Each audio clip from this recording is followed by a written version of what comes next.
Hello, everybody. Welcome to this session on communicating with impact. My name is Swapnil Kamat. I am the CEO of Work Better Training. Along with me to co-host this session, I have Arunima Kamat with me. Arunima Kamat is a soft skills content expert. I keep saying she's one of the best in the country because she really is. She's told me not to say that, but she really is one of the best content developers that I know. So thank you very much, Arunima, for being here.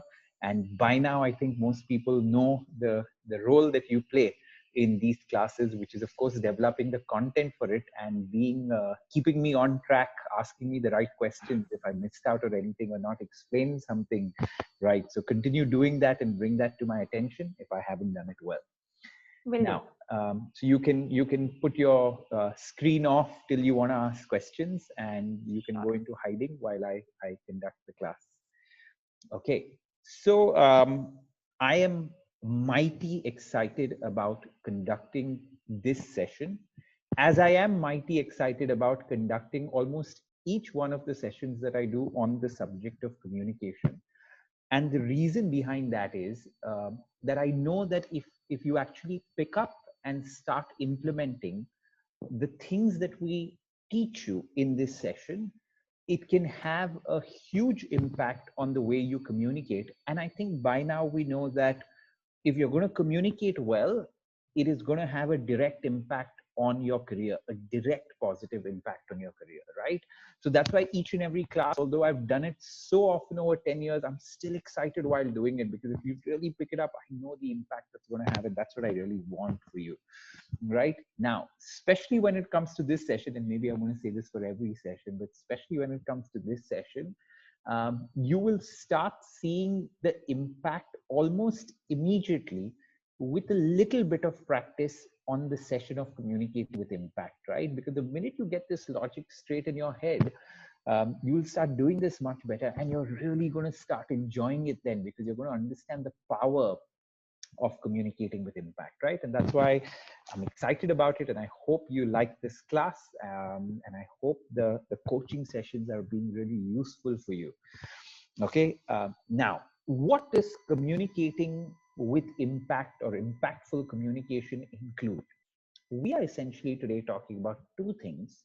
One is having the right body language, and number two, we're talking about speaking impactfully, right? So these are the two elements that we have put together on the subject of impactful communication, right? So you've already kind of learned about the communication fundamentals. You have learned about how to structure your communication much better through the McKinsey pyramid model. You know how to communicate in a more precise way. I hope you're practicing it, which is a mix of making your communication specific, making it concise, making it simple and clear for people, and now you're going to be able to communicate with impact as well. So it's a good combination that we're getting to of what you need to be doing to communicate well, right? So these are the two elements that we're going to talk about. First, we're going to take up the subject of impactful body language, right? So that's the first thing that's coming up, part A of this session. Now, I don't really need to tell you the importance of body language, but what I want you to do before I take you through this class is, I want you to answer this question: why is body language important, right? And pause the video here, and on your notepad, and I'm really hoping that you have a notepad in front of you during these sessions, because you need to make a lot of copious notes and take them to the actual coaching class, right? You guys are not just doing this for time pass in a way. You're doing this because you actually want results. We want those results for you, which is 50% better. So I hope you're being a good student during these sessions. Otherwise, it's going to be a waste of your money. So I hope you have your notepad next to you. If not, pause the video right now, go get your notepad, and first give some thought to why is body language important, right? In your business communication and your data communication, and write your 5 points down after pausing it. And only after you write your 5 points down, don't be lazy around it. Then play the video again, video class again, and continue the session after that, right? So this is the first thing that you need to do. I'm going to go on though with the session, right? So now, The effects of body language. I'm sure you've written 5 very, very good points, and a lot of your points will connect to what we're saying, right? Body language is important because others form an impression about you before you even opened your mouth, solely judging you on your body language. Right now you can talk about saying that, oh, is it fair for people to judge us just based on our cover, in a way, or just based on our body language? Is it fair? I don't know whether it's fair or not, but that's the reality of how the world operates, right? I don't know whether I've shared this quote with you before, but there's a very nice quote that says, deal with the world not how you would like it, but as the world is, right? And the importance of body language when it comes to the effect that it has on others is that people, like it or not, judge you very quickly based on your body language, right? The other point here is that if you don't have the right body language, it can have a lot of detrimental impact on you, right? So if, again, if you have the right body language, you're going to put people at ease, you're going to build trust towards them, you're going to attract people or draw people towards you. Or, on the opposite side, you could offend people through the wrong body language, confuse them, undermine them, insult them in a lot of cases, right? So that is something that could happen as a result of bad body language, or as a result of good body language will have the absolutely other effect on it, right? And the other huge reason why body language is important is because your body language is connected to the kind of personality that you have, right? So if you remember, especially our parents' generation spoke about this a lot, right? So they always said this thing where they said, I'll say this in Hindi and English, but it's like, iski personality bahut achhi hai, or this person's personality is very good. Um, and if you kind of analyze what they really meant by his personality is really good, it was about 3 things that they actually had in mind, right? When they said his personality is good. So the number 1 thing that they had in mind was the person's body language. The number 2 thing that they had in mind is the way the person dressed. And the number 3 thing they had in mind is their overall fitness levels. So if a person did okay on these 3 parameters, typically our parents' generation would say, iski personality bahut achhi hai. And of course, when the person opened his mouth, they would look for manners, or what is called tamiz, right? And if he combined the first 3, which is body language, the way he dressed, basic fitness levels, with good manners, if he did these 4 things well, they would say that, iski personality achhi hai, he has a great personality, right? And that's just the reality of how things are. And of course, I don't know how many of these classes you're going to be attending or how many coaching sessions you're doing, but we have a whole lot of brilliant input for you on the way you go about dressing or grooming yourself. We have a whole lot of input for you on etiquette or manners is what they would look for, right? So we have a whole lot of classes on all those things that you improve your communication from all angles, right?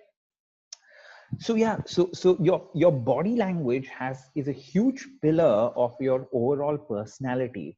And a good example of that is, of course, the example that comes to mind immediately are people from the armed forces, right? So whether it's the army, whether it's the navy, whether it's the air force, right? Any of the 3 divisions of the armed forces, if you see the officers from the armed forces, all of them have a great personality, right? Typically, if you ask most women about men from the armed forces, they will always tell you as to how men from the armed forces have very attractive personalities, right? And that's because they combine the 3 things that I just spoke about.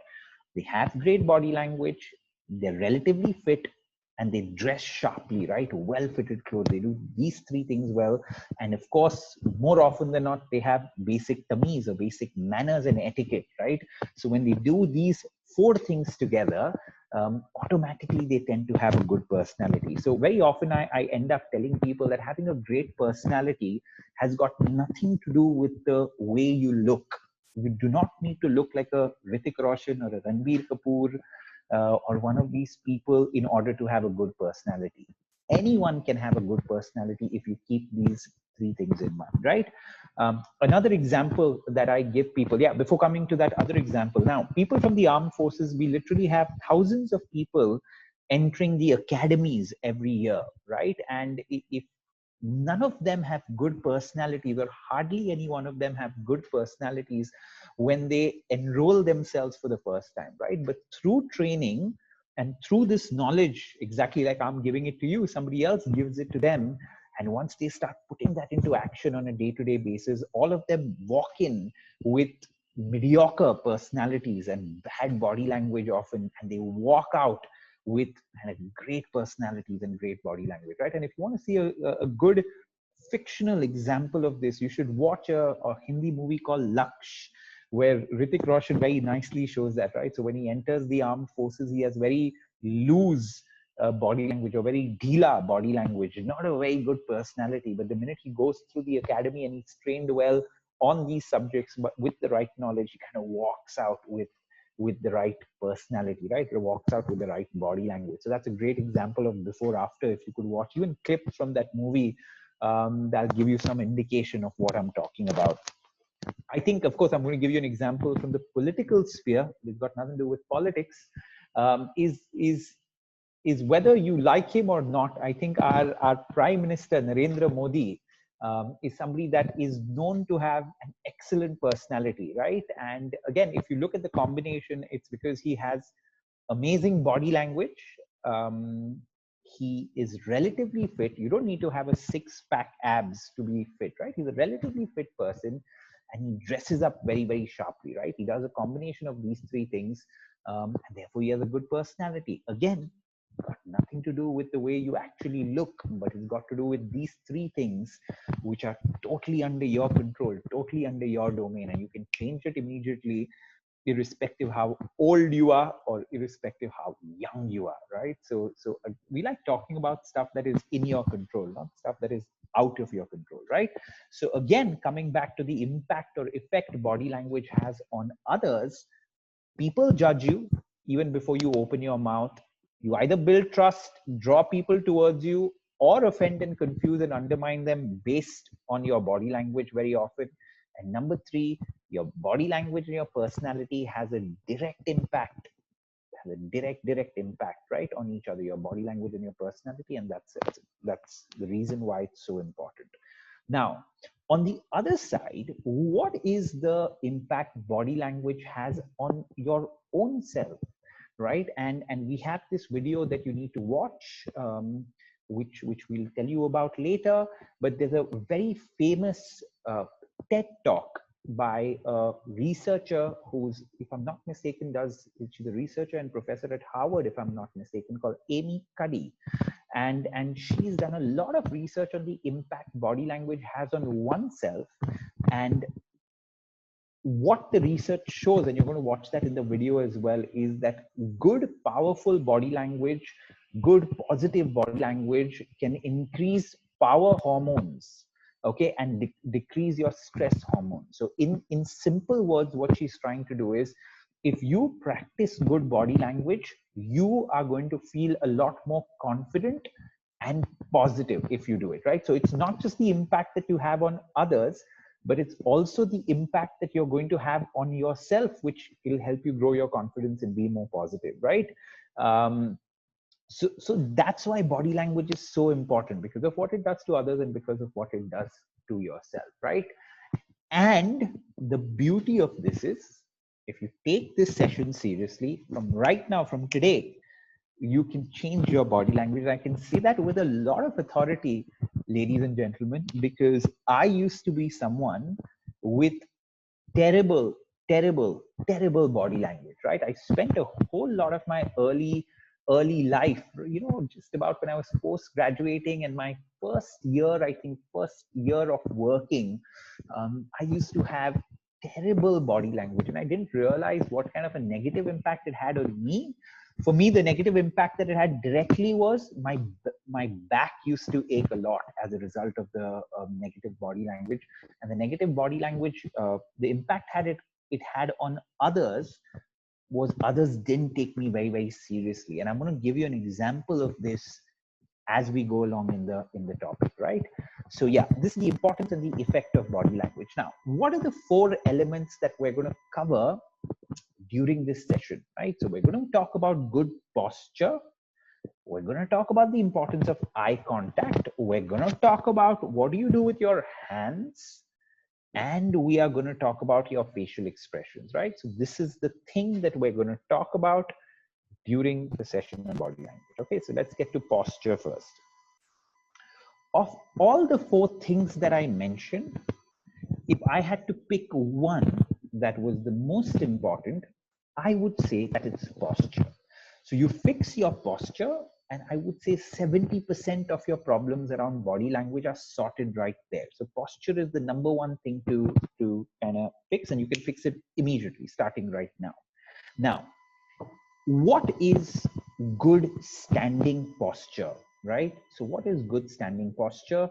And in very simple words, good standing posture means that you have a straight back like this, right? And you don't slouch like this. That's what it means, right? So you have a straight back. Now, is this something new that I'm telling you? Absolutely not, right? Our teachers, in a way, and our parents have told us about this literally all our life. They probably didn't explain it the right way, but we've been told about these things all our lives, right? So a straight back and do not slouch is what good posture is, right? And the minute you do that, whether you're standing or sitting, you're demonstrating good posture, right? The second thing that involves good posture is your shoulders, right? So when you're sitting or standing for that matter, your shoulders need to be not droopy, but they need to be expansive, exactly like this woman is demonstrating again, right? At her shoulders, they're non-droopy, but they're expansive, right? Now, why are these 2 things so important? You'll see this in the talk as well that you're going to watch from Amy Cuddy. But a lot of if you think about this thing is,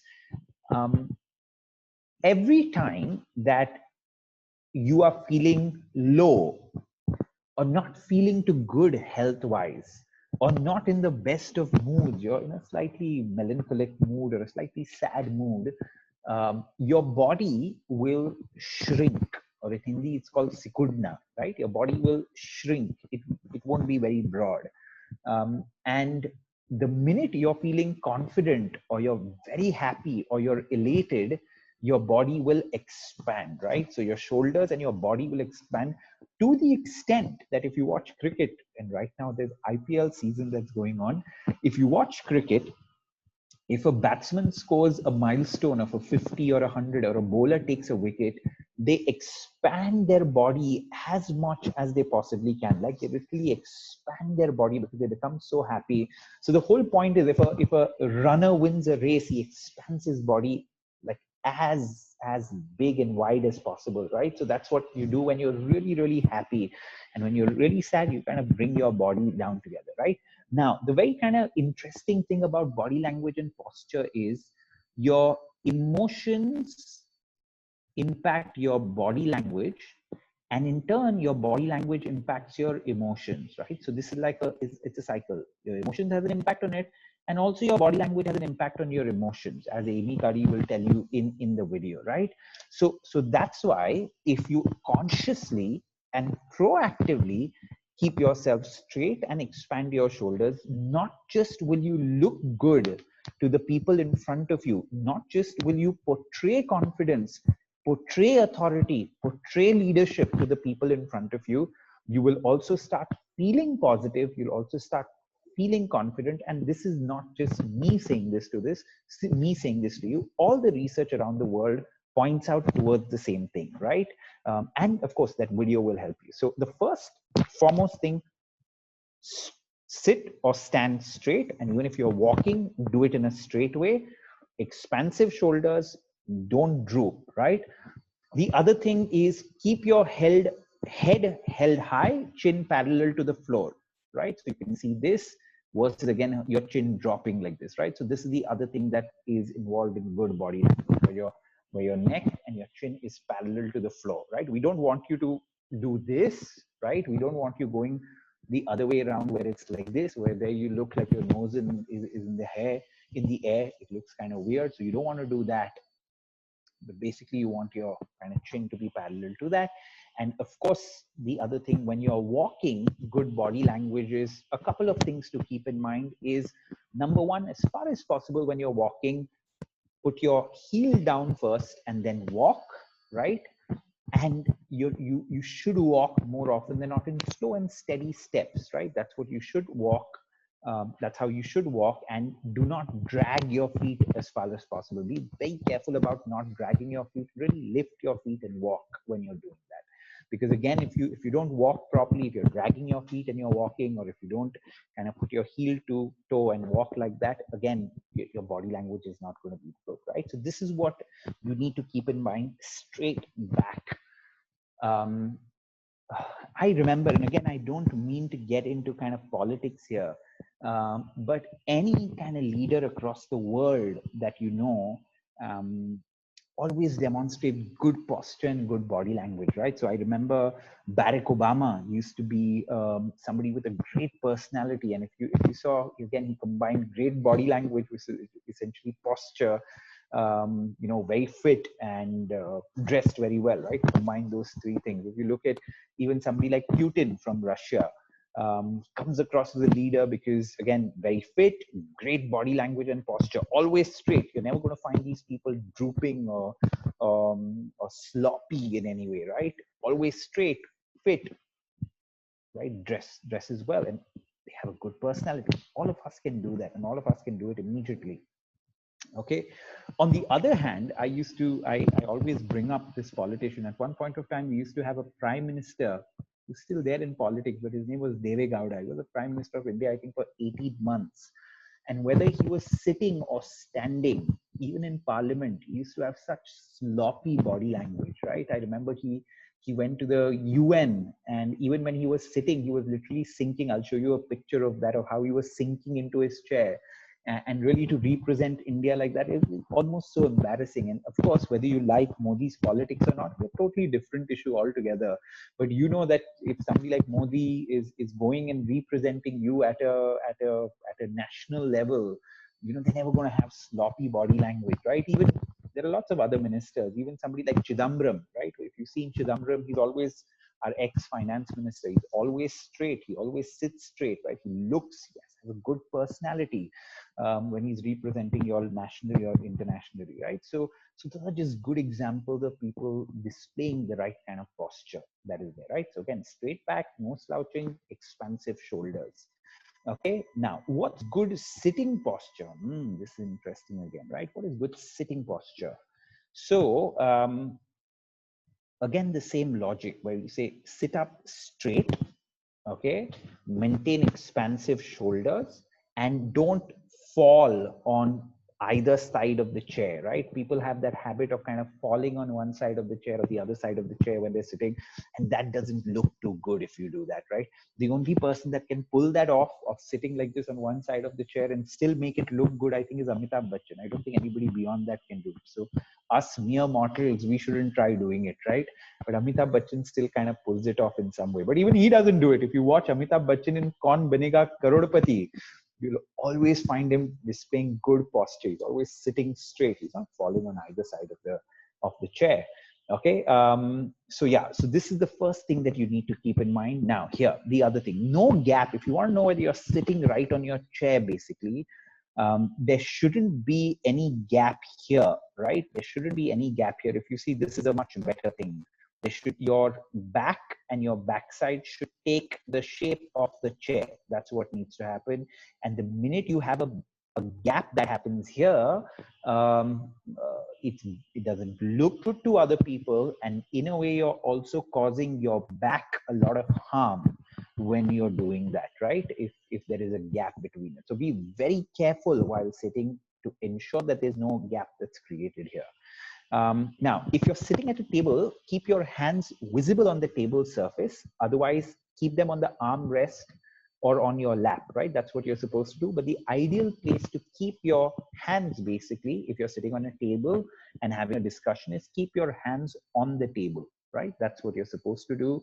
Now, the other kind of things when it comes to sitting down, as far as possible, and by the way, most of these things that we're going to talk about in the subject of body language are all body language in the context of being at work, in the context of being at an organization, in a formal context, right? That's what we're talking about. However, most of these principles can also be pulled into your personal lives, right? Because sitting straight, walking straight, standing straight is going to help you in your personal life as well.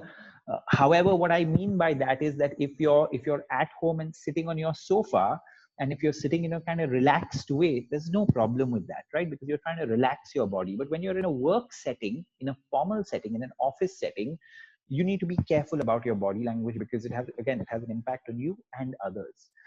um, However, even in your personal life, be careful about your body language, right? A few of these principles about straight back are good for your body as well. So you want to do them for that reason. Okay. So as far as possible, when you're sitting or standing actually, but most sitting, just ensure that you're not constantly moving your leg, or you're moving your hand, or constantly moving the chair. If it's one of those chairs that shakes, don't be fidgety, because the minute a person is fidgety and moves his hands, legs, body a lot in a fidgety way, it is considered as being immature. It is considered as being childish, because you typically relate that trait to a child, right? Now, while talking to others, ensure that your body is facing the person that you're interacting with, right? Now, what that means is that if you're, so look at your body this way, right? So if I'm talking to somebody who's on my right hand side, I need to move my stomach in a way to the right. I need to really, my stomach needs to point towards that person's stomach, right? That's the way I need to kind of, when I'm talking to somebody or interacting with somebody, I need to actually turn my body towards that person, where my stomach points towards that stomach. I'm interacting with them. If I have two people sitting in front of me, I need to sit in a way where I am sitting in the middle of those two people. If I have three people sitting in front of me, I need to sit right in the middle where the person in the middle is sitting, right? So I need to position myself in that way. But the main point is, if I'm talking to one person, my stomach needs to point towards that other person, right? Now, another kind of tip, which is very important, and people don't do that, especially in meeting settings, is now this is one of those chairs that you can't really pump up, but in a lot of office chairs, some people take them down, and you also have the option of pumping it and bring it on top. So as far as possible, pump your chair and bring it on top, because you don't want to sink into your chair, right? You want to be on top, but be comfortable. Don't bring it so much on top, especially if you're slightly short, or you don't want to bring it so much on top that you feel uncomfortable sitting on it, right? But a good practice, something that I do literally in every meeting that I have in a formal setting, is I'll sit on the chair and I'll always pump the chair up, so I feel nice and high, and it kind of has an impact on my confidence for some reason. We have Arunima on the screen, so I'm assuming you have a question. Yes. Yeah. Swapnil, often Yes. when you read rules about good posture while sitting, they say that you shouldn't cross your legs, right? So is there anything that you can share on this? Is it okay? Is it not okay to cross your legs while you're sitting? Correct. So good question, Arunima. What's the logic that they're trying to give when you read these things about not sitting in a cross-legged way? What is the logic that they're trying to give?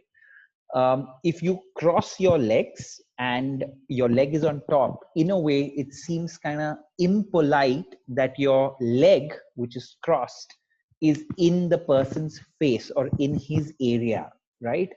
Now, this typically occurs when you don't have a table in the middle, right? If you're interacting with somebody without a table in the middle, and if you're going to cross your legs, and if your leg is on top, there's also a way in which you can cross your leg where your legs are coming down, they're not really coming on top, right? So my typical suggestion to people is, if you have a table between you in an interaction that you have, please cross your legs, and literally cross your legs however you want to. But after you cross your legs, don't fidget with your legs too much, or don't keep shaking them too much, right? As long as you don't do that. But having a table in the middle doesn't make a difference. Correct. If you don't have a table in the middle and if you're sitting, as far as possible, don't cross your legs, right? But if you're going to cross your legs, don't cross them in a way where your leg is on top over the other leg, right? Don't cross them in that way. Really bring your leg down like this, right? So it doesn't seem offensive to the person in any way, right? So that would be my suggestion to most people around crossing their leg. As we've discussed in the past, when we are kind of sitting at home, the position that I find myself most comfortable in a home position is, I like, even if I'm sitting on a chair, I like crossing my legs and sitting, right? And keeping them on top. But even when I'm doing that, I'm very aware of my body language, right? My back is always still going to be straight in most situations, right? When I'm doing calls or doing any, my back is going to be straight. But of course, when I'm sitting on my sofa or I'm relaxing, I don't always need to be straight. I need to relax my body as well, a little. But good positive posture has a very good impact on my back, because like I mentioned earlier, I used to have huge back problems, and my back problems were sorted largely because my doctor recommended that you have to have good body language, right? And then I didn't have to do even any exercises or any medicines, and it just sorted the issue out, right? So huge impact, positive posture and body language have, not just on confidence, but even your health in a way. And that's why this is kind of age-old advice. It's literally nothing new. We may be adding intricacies and nuance to this topic, but otherwise it's age-old wisdom that we're talking about essentially. Yeah. Do you have any other questions, Arunima, on this, or do you think it's well explained? Yes, well explained. Okay. Thank you. Okay, so let's move on to the next thing. Yeah, let's just look at a few visuals that will help you get a better understanding of this topic. So as far as possible, don't do this, and don't like fall over your all over your laptop when you're sitting. And this is a good kind. Look at this. Her body. There's no, here again, you can see the gap which is there. She's slouching here all over laptop. This is good. So this is something where her body is comfortable and yet her body language is looking right.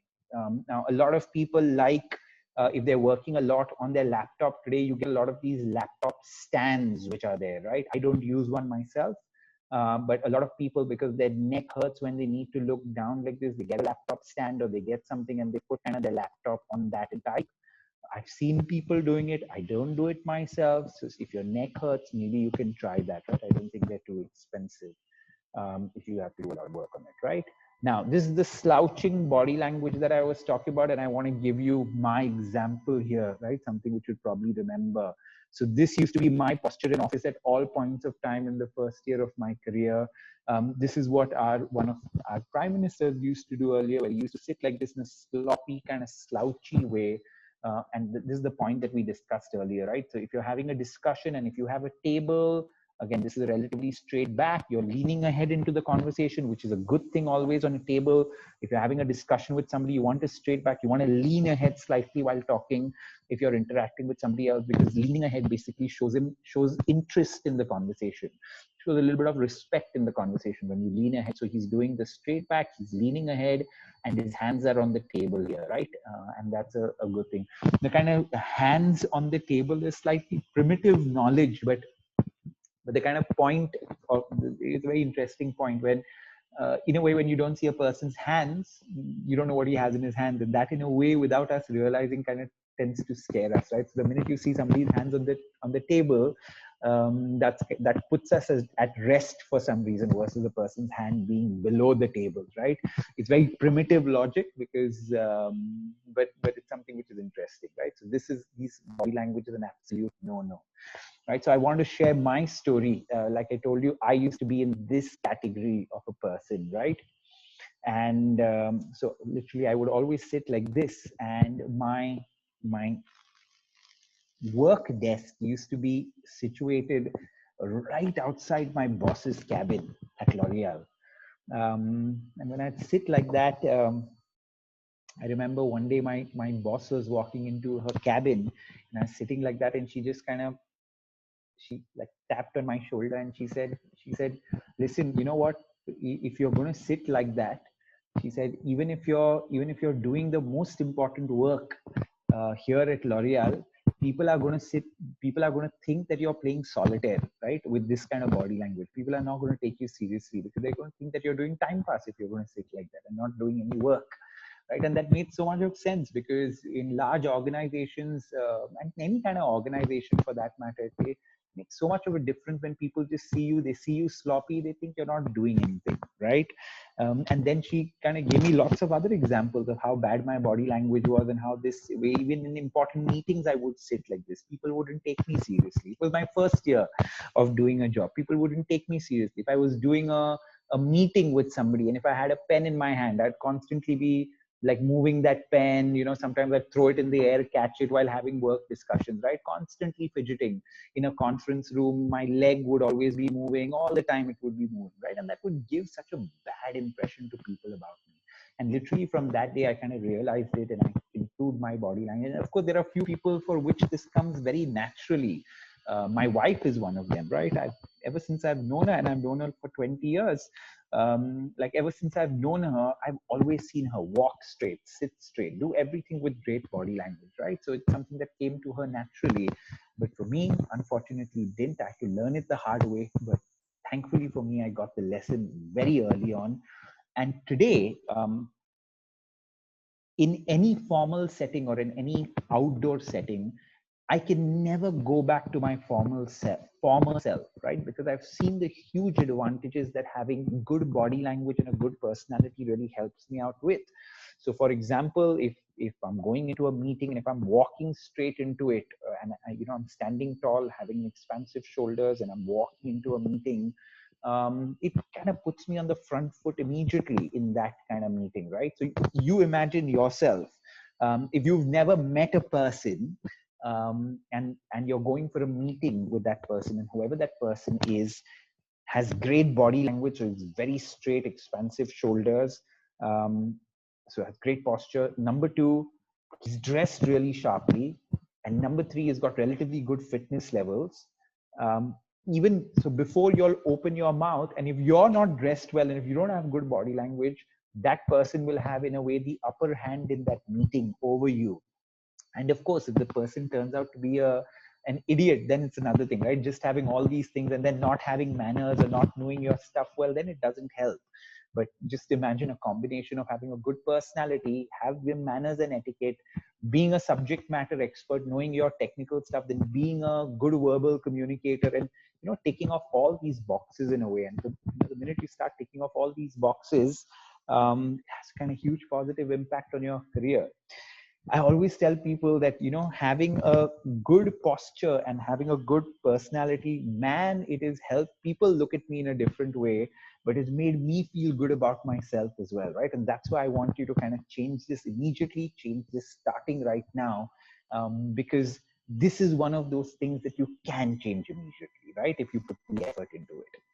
Now, one of the things that we want you to do, which you can pause the lecture here and watch it, or you can go through this entire lecture. That's what I would recommend. Go through this entire lecture and then watch this TED talk by Amy Cuddy, where she talks about your body language may shape who you are, right? The link is going to be provided to you.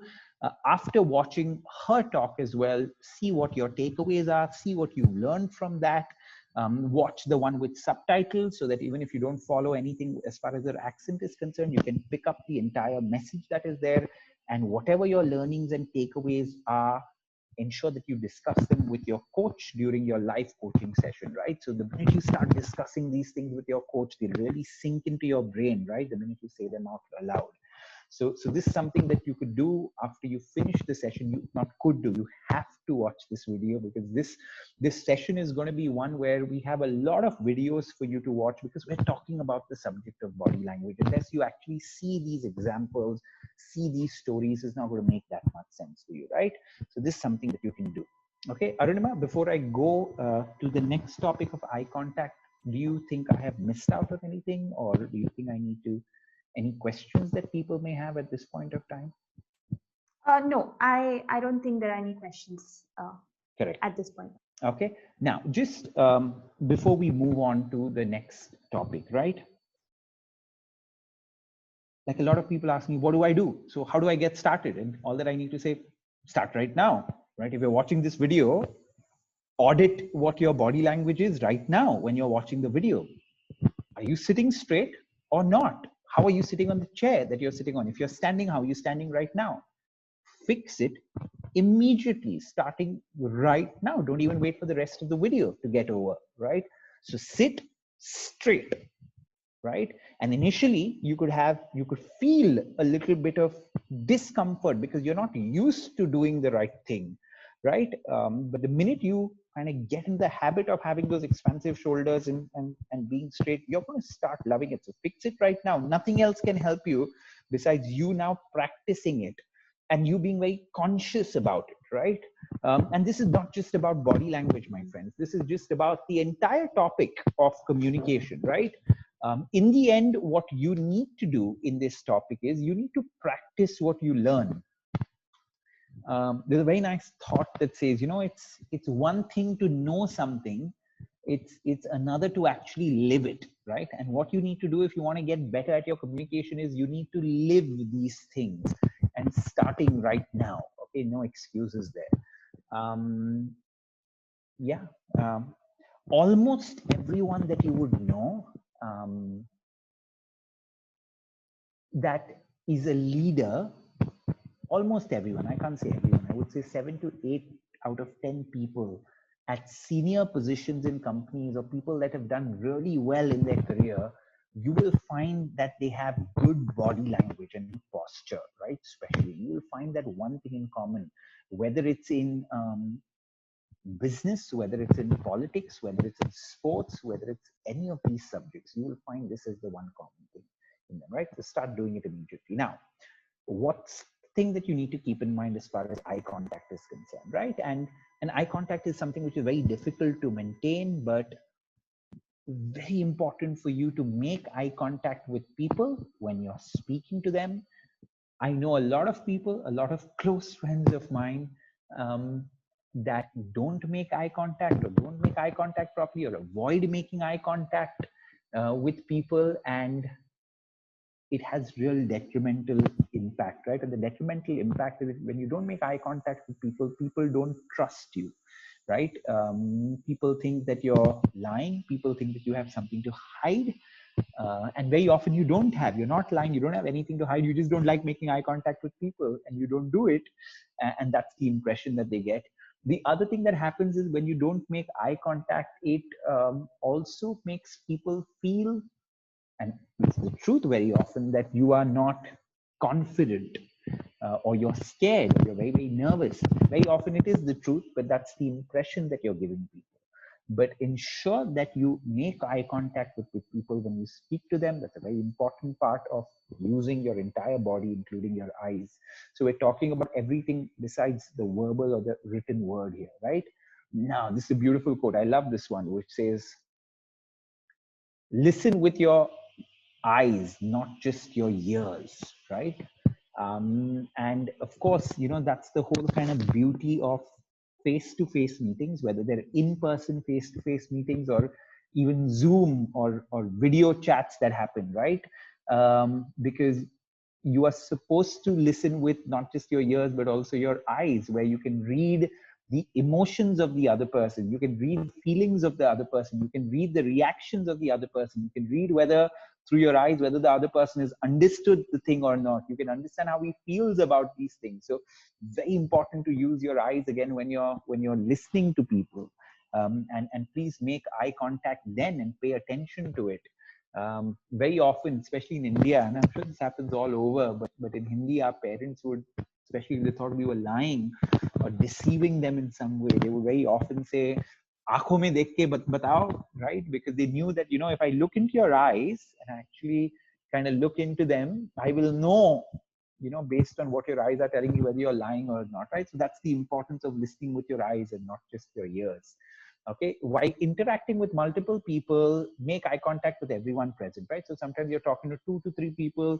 This is something that needs to be done. It is so impolite and a sign of somebody that doesn't have manners is if you have 3 or 4 people sitting on the table, and in your personal life or professional life, if you're talking about something, ensure that you're making eye contact with each one of them, right? People often feel insulted, people feel left out if you don't do that, whether it's in a formal business setting or an informal personal setting, right? It's very, very, very insulting to people when you don't make eye contact with them when you have several people on the table.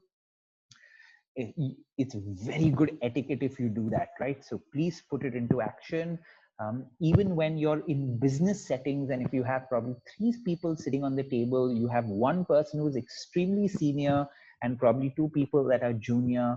Just because a certain person is senior, don't just keep looking at him, right? Look at everybody that's involved in that meeting. That shows a certain amount of maturity from your end.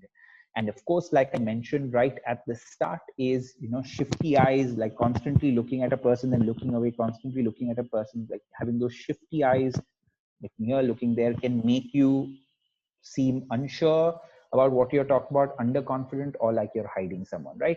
Again, very difficult to talk about this subject besides this, because it's just such a difficult thing to explain in a way, the topic of eye contact. But I think this much is good enough for you to actually know the importance of it and start doing it. Arunima has appeared on the screen, so I'm sure she has a question. Yes, Arunima. Yes. Could you share some tips for people who feel nervous about making eye contact? So we're talking about the importance of it, and we are telling them how to make it. But how do you first get started? Because they may feel that, okay, if I look at a person, I get nervous. I've heard this from people that they don't make eye contact not because they don't know how to. It's just they're scared, right? So could you shed some light on that? Yes, my simple tip, and again, I don't have some pill on it, right? Some easy kind of formula of how you go about doing that for people that feel really nervous. What I tell people is start small and build on that.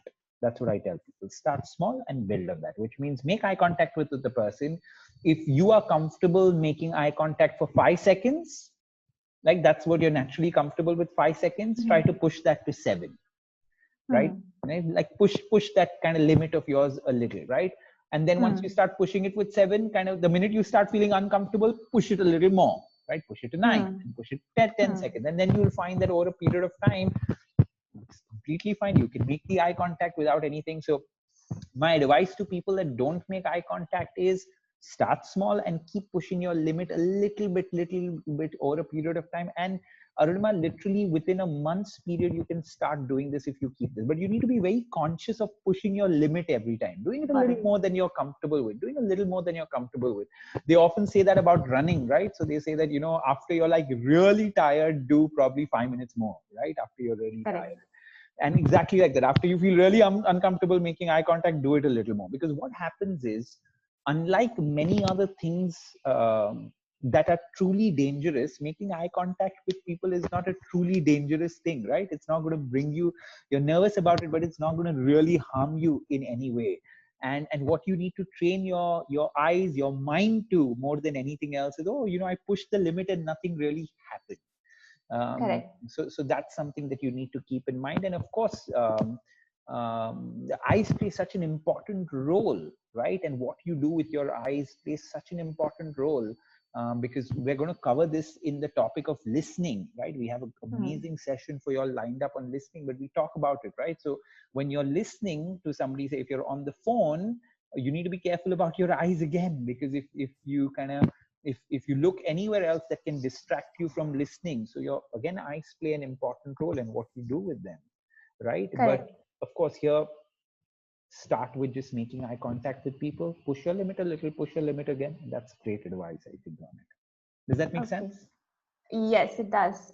You mentioned something which that was my next question. I don't know if right now is the right time to ask it is, so far we've talked about posture and eye contact in face-to-face interactions. What happens when you're on a telephone? Because even in VC, you can still make eye contact. Your body language still matters. But when it comes to telephone, when the other person can't see you, does body language play a role there as well? And what kind of body language should we display? Very good. That's an excellent question, right? So if you've seen what a lot of people do very naturally without being taught, is when they have to take an important call or have an important discussion where they don't need to refer to their laptop, very often they stand and do the calls, because that's when they feel the most attentive, right? And feel the most energetic. Instead of sitting, sleeping, they stand and take the call, or they like walk and take the call, right? Because they want to keep their energy levels up. So can you see the direct impact of what you do with your body and how you do it? So all of us do this very naturally on important calls.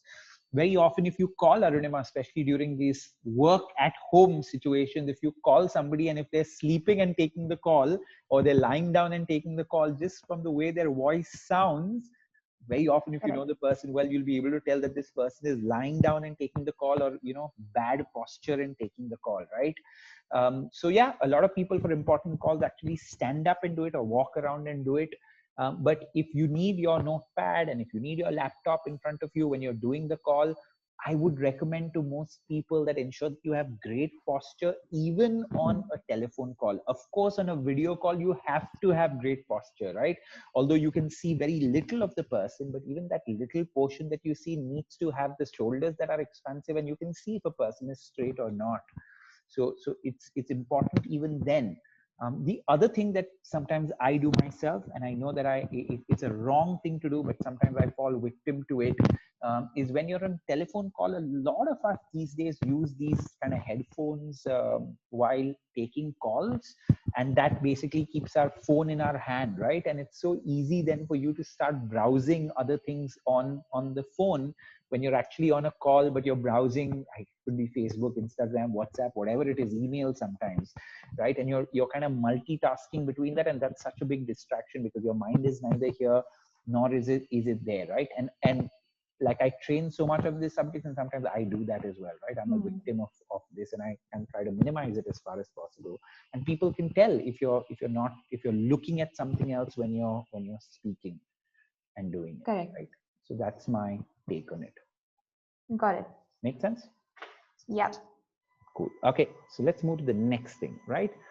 So let's talk about hand gestures. Very interesting topic again.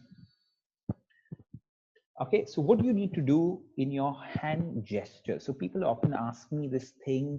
We're also going to cover it partly in our presentation skills session, where we'll do a recap on this. But if you're ever in a position where you're sitting and standing and really articulating your views, presenting on something like I am right now, or even having an important discussion with people, using your hands, you don't need to do it, right? So don't think that you have to do it. So never try to force gestures because you've seen other people do it.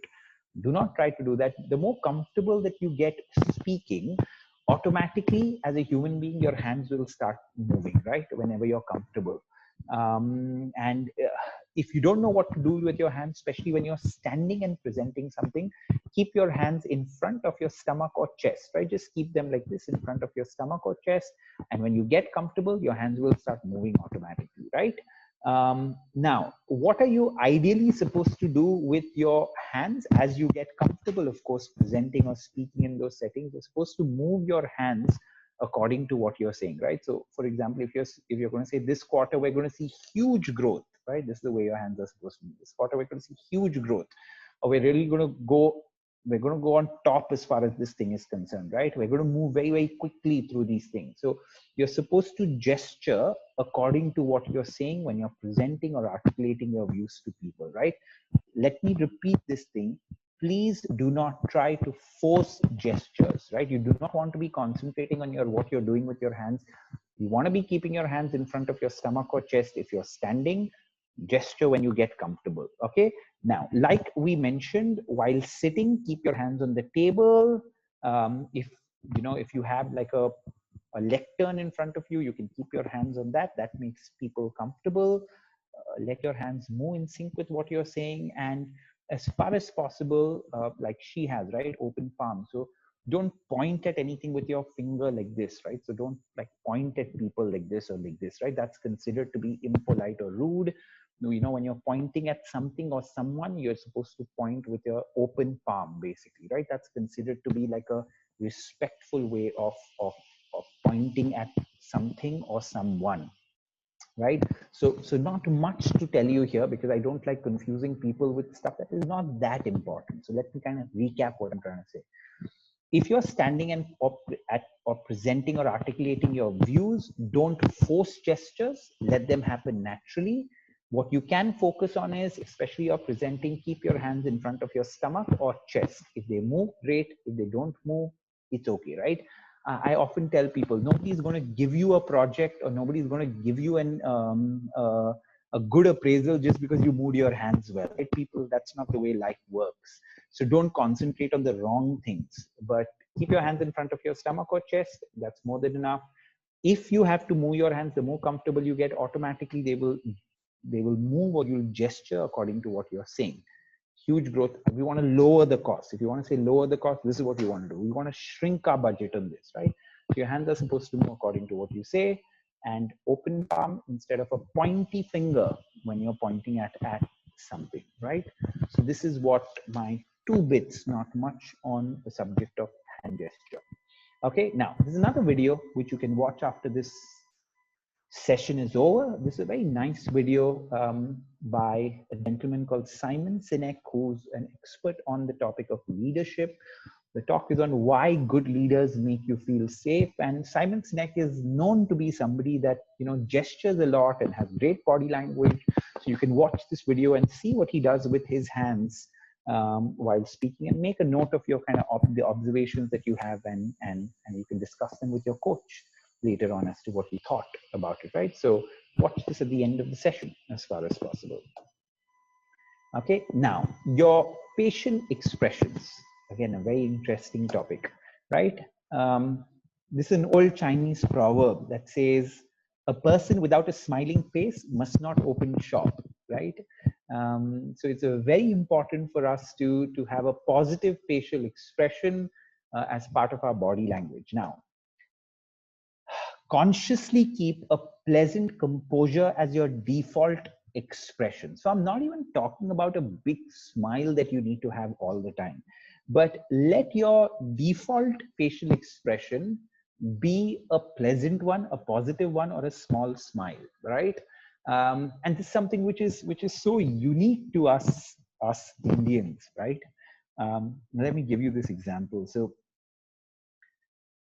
if you go to a reasonably good hotel, and very often we bump into foreigners, and typically I mean white skinned foreigners that they come from the UK, Australia, USA, a lot of these kind of people, if you bump into them in the lift and you don't know the person, that person will always greet you and he'll smile at you, right? Even if you don't know the person. And that's a good thing to do in most situations, right? Most work situations. When you're interacting with your colleagues or whatever, right? When you're starting your interaction with them, start your interaction with a smile on your face, right? It's a very simple principle. Every interaction that you do, start that interaction with a pleasant expression on your face, right? Is that tough to do? I don't think so, right? I try to do that. Sometimes it's at the risk of looking stupid that I smile at people, but I may as well take that risk and sometimes look stupid because I'm smiling at people and they don't smile back or they don't recognize me. But I'd rather do that. And then what happens, I see subsequently, if I see the same person, say in my colony building or in a work setting, they'll start smiling back, right? And then sometimes it starts a conversation. And very often, if you just do these small things of kind of smiling when you kind of interact with people, even if people don't know you, they'll say, "Yaar, ye bahut acha aadmi hai." And they'll say, "Oh, no, he's a very nice fellow." And what did you do? All that you did is you just smiled at people when you started an interaction. That is enough for people to think of you in a positive light, right? Now, I'm sure if there are women attending this session, which there are, I'm sure you will say, "Listen, if we smile at everyone, it's going to be a big problem for us." And I understand that as well, right? You need to possibly be a little more careful and measured, but I think women have an amazing sense for these things, right? So in most of your office settings, in most safe settings, if you kind of smile and start your interactions, I think that's an absolutely amazing thing to do. Right now, while listening, your facial expression should reflect the emotion of the speaker, right? This is something which is amazing. We're going to also cover this in our listening session, which is an amazing session as well. So what does this mean? If you're listening to somebody, if they are happy about something and they're telling you something out of happiness, your face needs to reflect happiness. That's when you're considered to be a good listener. That's when you'll build rapport with people. That's when you'll connect with people. If they are angry about something, your face needs to have concern, right? If they are excited about something, your face needs to have that excitement. And I'm going to get into this topic a lot more when we do the session on listening, right? But this is just one of the principles that are there of what you need to do with your facial expression. Let your default facial expression when you're interacting with people be a smile, be a positive expression. When you're starting interactions with other people, always start that interaction with a smile. And you could have a very tough interaction or something very tough to discuss in that kind of meeting. It's okay, you can still start it on a positive note, right? You never want to start an interaction in a way where a person feels that you are saying no to the person, not on the merits of the issue, but only because you're in a bad mood or you don't want to do that, right? You don't want to give people that impression. I'll give you an example for that.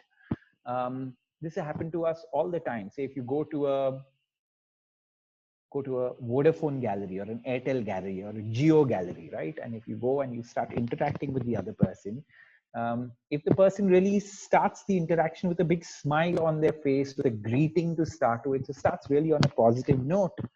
And then if they can't help you out with something, at the back of our mind or subconsciously, we're like, okay, this person in front of me really wanted to help because she or he started the interaction with a smile very positively, but must be some genuine problem why they can't help. Now look at the other situation, right? You walk into a shop and the person on the other side has a very grumpy expression on the other side, right? Right, is frowning, seems like it doesn't care. Then you go ask him for something, some problem that you have with regards to your telephone, and then the person says no to you, right? Because we make impressions of people within the first 7 to 10 seconds of interacting with them, right? So in that first 7 to 10 seconds, based on their body language, facial expression, the person gave the impression that they don't want to help you. Then if they say no to you, in your head, you're like, okay, this guy didn't want to help me from the very start, right? So it's not the merit of the issue. He just doesn't want to help me. He's lazy. He's frowning. He's just not good at what he does. And that's why he doesn't want to do it. That's the impression that he gives. So those first 7 to 10 seconds of interaction, which is your facial expression, your body language, has such a big role in how the rest of the interaction is going to go. And so many of us make this mistake. My God, it's crazy. It's so crazy that, correct me if I'm wrong and think about this. If you want, you can pause the video at some point and think about this, right? If you know shopkeepers that you really like dealing with, right? Who are the shopkeepers that you really like dealing with? The shopkeepers that you really like dealing with is when you go to their shop, they'll greet you, they'll have a big smile on their face, right? They'll do some little bit of small talk with you. Those are the kind of people that we like interacting with. We like going to their shops. It increases their business. See the impact of a small thing like greeting a person, have a smiling face and doing a little bit of small talk actually leads to that person getting more business, right? At the end of it. And I've also seen shopkeepers, they're bored. Their facial expression is frowny, grumpy. It looks that they're fighting with their spouse. That's the kind of facial expression that they have. And those are not the kind of shops that we like going to again and again, right? So whether it's a shop, whether it's a waiter, whether you're a tech professional, whether you're an architect, whether you're a lawyer, whether you're a teacher, it just doesn't matter, right? Starting your interactions with a positive facial expression has actual positive impact in business. There's absolutely no denying that, right? It doesn't make any sense for you to kind of say that it doesn't, right? Now, the other thing that I keep telling people about, I tell them that irrespective of how you look your best when you smile. Simple, right? Irrespective of how you look your best when you smile. So why wouldn't you do that in both your personal and professional lives, right? And even when it comes to, in a way, interact with kids, we try to keep this subject more focused on your work life. But I often say this in the context of children as well. So if you go to work and if you walk into your house every day with a frown on your face, maybe your child is going to grow up thinking that the world is a very bad place, right? The world is a place where, you go to work and then you always come back frowning or come back irritated or come back agitated, right? And of course, it's so easy for us to change that in ourselves, right? That even if you go for work, if you have a tough day, you come back to your house. After you come back to your house, flip your expression, right? Start your interaction with your child or whoever is at home on a positive note, with a smile on your face. Can you do this every day? Can you do this all the time? Maybe not. Can you do this most of the time? Can you do this 80% of the time? Definitely, right? It's well within our control to do this 80% of the time, because no one likes dealing, interacting, being with somebody who's frowny all the time, right? Or somebody who's grumpy all the time.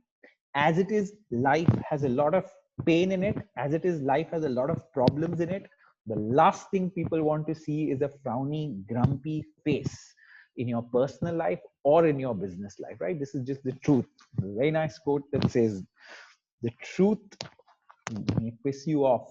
The truth will set you free, but first it will piss you off, right? So if any one of y'all fall in this category that I've spoken about, change this immediately, right? That's what we want, and that's something that's going to help you. Okay, good. Now, the reflection zone. This is going to be a very long lecture. I don't know how much time we're done with yet. But this is going to be a long lecture. So we want you to kind of pause the video at this point of time and reflect over your own body language and think of the 3 to 5 things that you're going to start doing differently from today, and write it down right now. Because if you wait till the end of because we're going to talk about something else that's important. So at this point of time in this part A, write down each one of your takeaways in as much detail as possible for yourself and also for your discussion with your coach. But I want you to reflect on what you're going to start doing differently from today before we go on. So pause the video and write it down. Okay. Arunima, any questions on body language? Anything that you think I haven't covered that I need to cover, or you think we're good to go? We're good to go. We're good to go. Okay. So I hope you've paused it. I hope you've written it. Okay. So let's go on now. Part B. Oh, equally excited. How to speak impactfully. We spoke about body language. Now let's talk about speaking.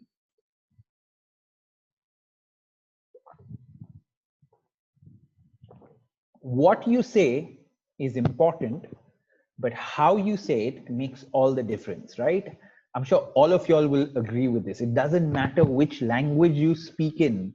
Very often it doesn't matter whether you use big words or small words, flowery words or non-flowery words. What really matters is the way that you say those words, right? So how do you start speaking impactfully, irrespective of your command over the language, irrespective of the language that you speak, and how do you do that well, right? Now, there are 5 factors that can make you an impactful speaker, right?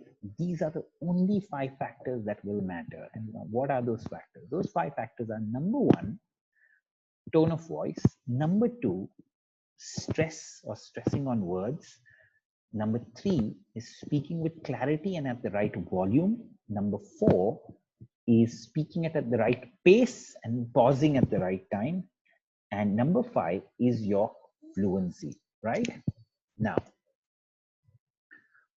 each one of these 5 are very important, but in my opinion and experience, the first 2, tone of voice and stress on words, are the most important of the 5.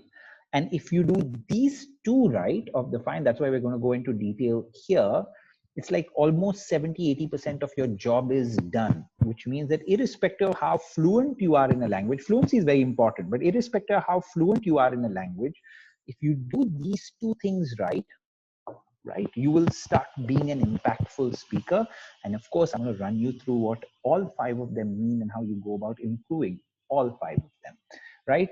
In terms of your fluency, which is your command over the language or your fluency in that language, we have a whole different lecture on a whole different session on how to do that. So you should watch that session. That's exciting as well, right, for you. But now let's dive deep into tone of voice, right? Now, as far as verbal communication is concerned, the single most important thing that you need to learn and understand is what is tone of voice. And I have asked this question to literally thousands of people over the last 10 to 12 years. I start the session by saying, tell me, what do you think tone of voice is? And possibly out of these thousands of people, only 5% to 10% have ever answered this question right. So the single most important thing as far as verbal communication, which is tone of voice, most people don't know exactly what tone of voice means, right? They start using very vague words, which they don't understand, right? They'll say tone of voice is the pitch, or they'll say tone of voice is voice modulation, or they'll give answers like that, and that's not what it means. And the minute you understand what tone of voice means, start putting it into action, you're going to have mind-blowing change that happens, right? So really pay attention during this section. So what is tone of voice? Tone of voice is just this, right? Tone of voice is the feelings or emotions expressed through words, right? The feelings or emotions expressed through words. So to give you an example, we'd say, he spoke to me in a happy tone of voice.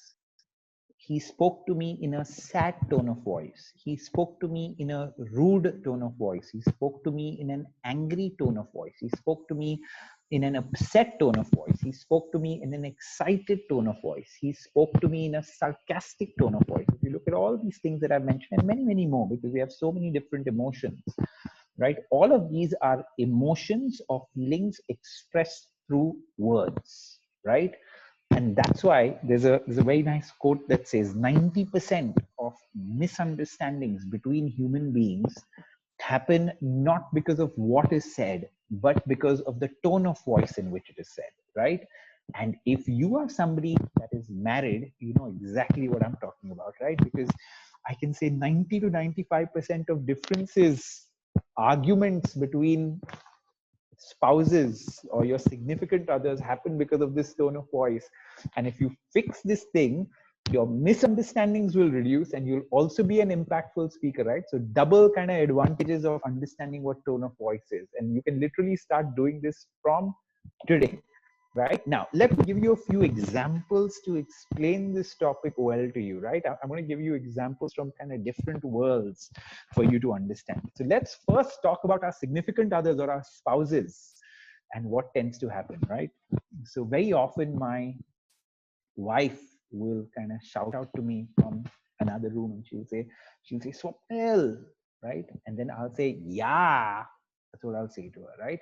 So then she'll come kind of running and charging to my room and she'll say, why are you talking to me like this? And I'll say, what did I say? I said, yeah, right? And of course, both of us know and all of you all know as well, it's not the yeah that I said, it's the emotion that I put into the yeah, the tone in which I said that yeah, that got her really upset and angry. And of course, I said that yeah in that way because she shouted out saying, Swapnil, right? So she put a certain tone there, then I put a certain tone in my yeah. And that's where your kind of differences started between us, right? So I said that yeah, if I had to kind of pinpoint the emotion or the tone, I said that yeah in a irritated tone of voice or an upset tone of voice, right? That's the tone I kind of used while talking to her, and that kind of sparked off the discussion, sparked off the problem between us, right? And this is how most of our disagreements start. And very often, if you see, disagreements with our or misunderstandings between loved ones or people that are close to each other, often stay in the same house, happen because they know us very well, and therefore they know that tone because they've lived with us so much. They know that tone very well that we use.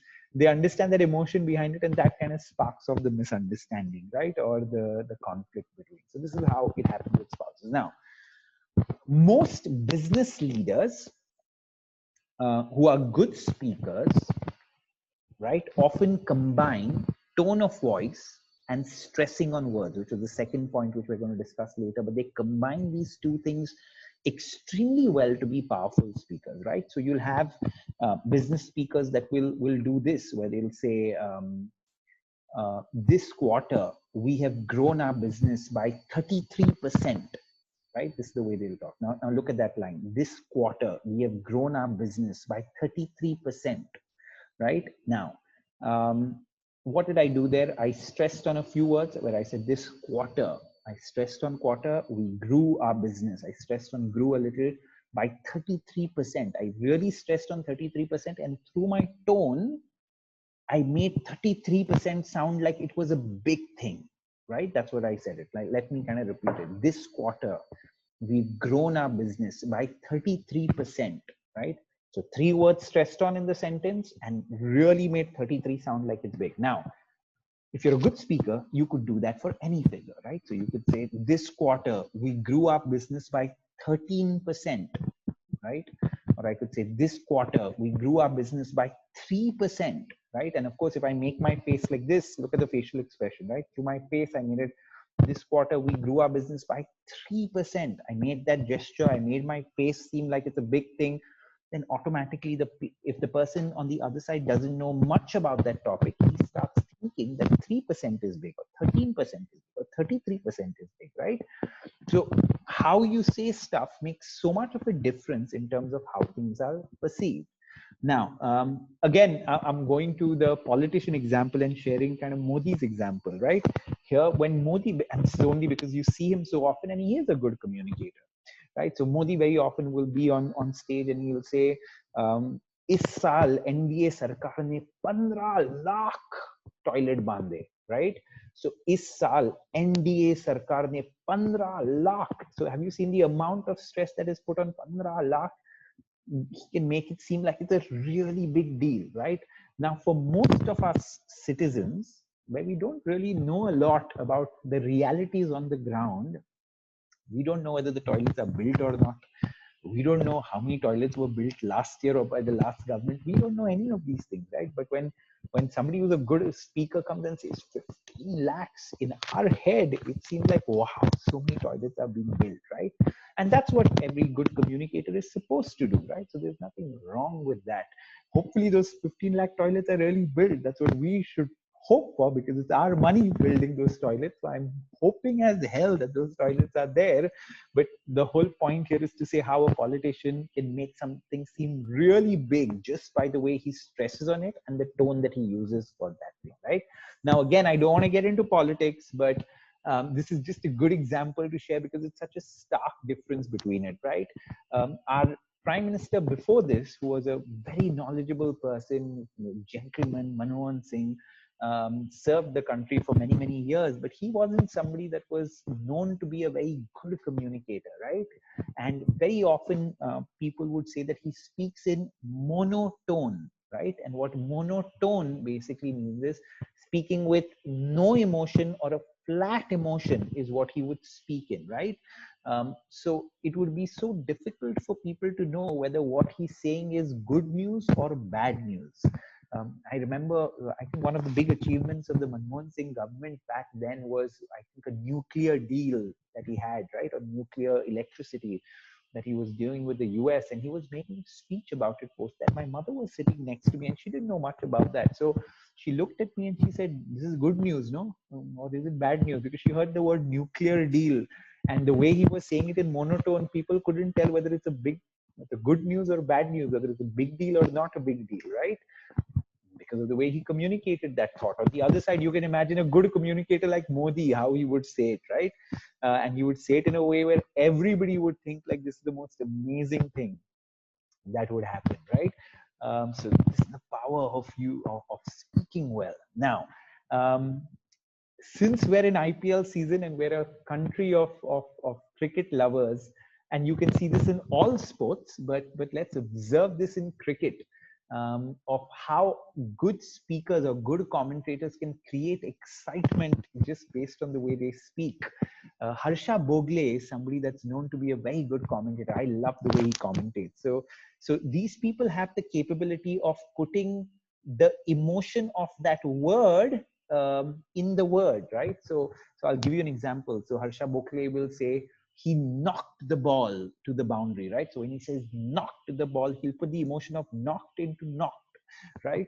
He'll say the ball has gone high up in the air, right? So he'll say high. So he puts the emotion of high in high up in the air when he does that, right? And then he'll say, oh, that's a glorious straight drive, right? So when he's saying glorious, he'll put like the emotion of glorious and glorious and things. That's a glorious straight drive. Okay, that's a fantastic shot. When he says fantastic, he'll put the emotion of fantastic. And the minute any speaker does this, he starts sounding nice to your ear, right? The minute anybody does this. So Steve Jobs used to do this, right? And by the way, watch an IPL match tomorrow or whenever you see this video, watch an IPL match, even if it's for just 15 minutes, to hear the way they do commentary, right? Or go on YouTube and watch some clip of it, and you'll see all of them are playing on two things, right? They're using the right tone and they're stressing on the right word. And the minute they do that, they sound good to people, right? When they're doing that. So Steve Jobs, the founder of Apple, he was supposed to be an excellent business communicator, right? And his presentations are legendary. If you have more time and have more time to watch videos, besides the one that we've recommended to you, a great 2-3 videos to watch is watch Steve Jobs launching the Apple iPhone for the first time. If you type that on YouTube, you'll find it. Watch him launching the MacBook Air, watch him launching the iPad. So if you watch these 3 presentations, you'll get a really good idea on good body language, good posture,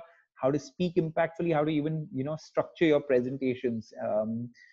We've discussed structuring of communication. We're going to get into structuring. We've discussed structuring all your communication through McKinsey. We're going to get to structuring presentations later, but just watching his videos will give you a good kind of idea on it, right? So he would do this brilliantly, where he would say, if he's talking about his products, he would say, this is a magical product, right? So when he put the emotion of magic in the word magical, this is a magical product, right? He'd say, this is an amazing new invention that we have. We're going to move on this very quickly, right? So when you say quickly, you put the emotion of quickly in quickly, right? And you can see that throughout, right? We have a talk for you later on from Shashi Tharoor that you're supposed to watch as a part of your homework. And you'll see Shashi Tharoor doing the exact same thing, right? Of putting that right emotion in it. So a lot of these people, if they say the burning desire, when they say burning, they'll put the emotion of burning in burning, right? That's how we'll do it. Now, having trained for so long, I know what's happening in your mind, right? You're watching this video and thinking, you're saying that, man, this is fantastic, right? This is fantastic. Even I want to do this. How do I start doing this? I can't do this thing, right? These are all the kind of thoughts that are playing in your head. And you're wrong, because like it or not, whether you want it or not, you are already doing all of these things, whether you like it or not, whether you know it or not, right? Because all of us have emotions, and therefore all of us speak with those emotions and speak with certain tones of voice, right? It's something that we do automatically, whether we like it or not. And any one of y'all that have interacted, especially with children, if you have children, we have done this as well as Steve Jobs, Harsha Bhogle, Amitabh Bachchan, or Modi. I'll give you the Amitabh Bachchan example later that all of y'all will like, right? So when we're talking to kids, I have a little one. So if you're reading out a story to him, we say Jungle mein sher aaya tha, right? So what did you do with the word sher? You put the emotion of fear in it, or you put the emotion of scary in it, right? Jungle mein sher aaya tha. That's what you did. Very often when you're talking to your friends, you'll say, "Ye pani puri mast hai na." So when you say the word must, you put the emotion of must in it, right? That's what you'll do. Or when you're saying, or when you're in a rush, very often you'll say to your friend, "Bhag, bhag, bhag, bhag, bhag," right? Or like, hurry, hurry, hurry, hurry. That's what you put the emotion of bhag, which is hurry, in that word, right? You've already done it. So we are literally doing this tone business all the time, right? When we're speaking, whether we like it or not.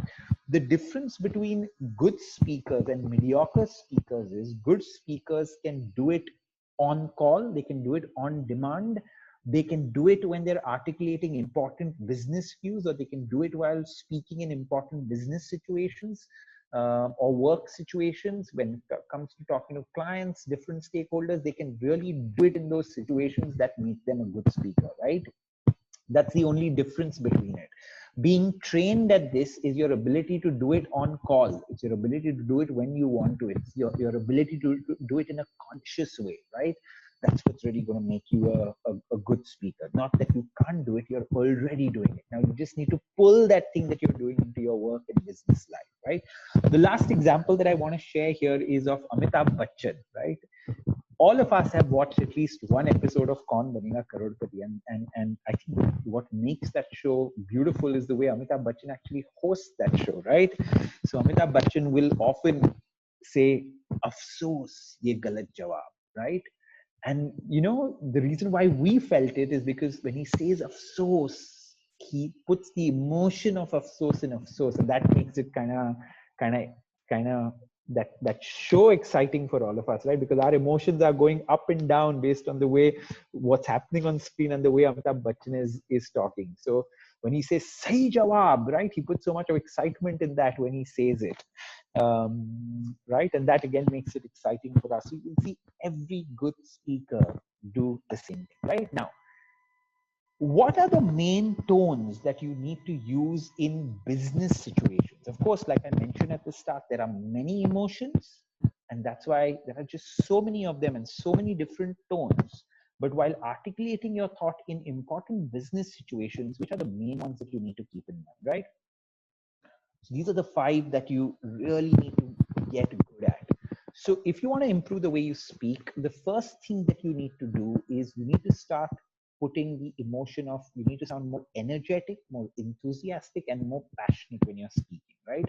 Because nobody likes listening to a person who's not speaking with a certain amount of energy about a subject, right? You don't like listening to them. And you need to start putting them, whether you're presenting or articulating your views to people. You don't need to be overtly loud. You don't need to be a Ranveer Singh level energy when you're doing it, if you know who Ranveer Singh is. Okay, but you need to speak with a certain amount of energy, enthusiasm, and passion.